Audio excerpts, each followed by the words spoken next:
up, everybody? Good morning. Gonna do a quick video, short video on changing out the charge pump on a Kubota X1140 RTV. This is a 2020 year model, so let's get into it. All right, so just a quick video on this charge pump. I've got the old one pulled off right here. So you've got your 5 bolts. These are going to be 12 millimeter. So just pull those out. All right, 1, 2, 3, 4. Yep, that's right. 1, 2, 3, 4, 5. So 5 12 millimeter bolts. Pull those out. Now I'm holding this one so you can see what I had to do. You've got a snap ring right here. That's going to come off. All right, I've got it all loose for you, but snap ring comes out of the center here. And then this is kind of like it's a hard rubber plastic cover. All right, so I just drilled a little hole right in the center of it, put a screw in there, maybe about 1/4 inch, got some pliers, pulled it out. So it's actually got metal in the center right here. So pull it out. Once you do that, this little cap is trash. You can order a new one online, fairly inexpensive.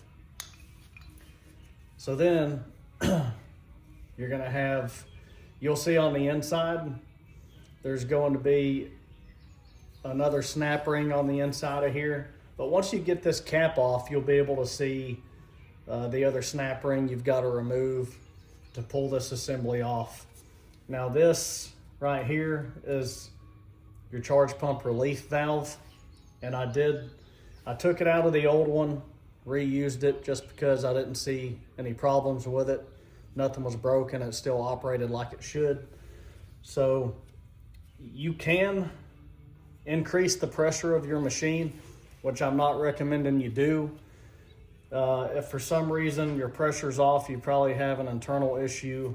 But if you do have to adjust it for any reason, I would be careful, very small increments. You break this nut loose, screw in the Allen head just a little bit, and I would recommend you doing that while you have a pressure gauge on it at idle and neutral. And you'll see your pressure shouldn't be over 120 PSI. So if you screw that Allen head in, your pressure's gonna go up. Just be very careful. Too much pressure and you're gonna blow a seal, probably right here or something internal.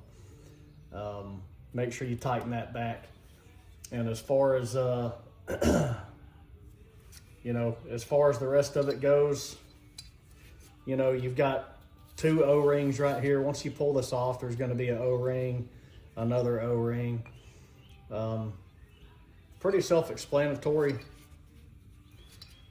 Right here is your test port. I'm calling this the low pressure side. What you want to do is just hook your hydraulic pressure gauge up to it. You can get those on Amazon. I have another video on that, how to test these pressures and your relief valves. So hook up here. If you have to change your pressure, even if you don't change your pressure, you can hook up here and test it at idle and neutral, see what your pressure is.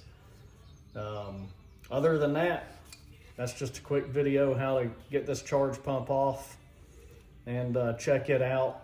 You know, if it's okay, put it back on. If not, these charge pumps are not super expensive. It seems like everything on Kubota is crazy expensive, but it's not bad.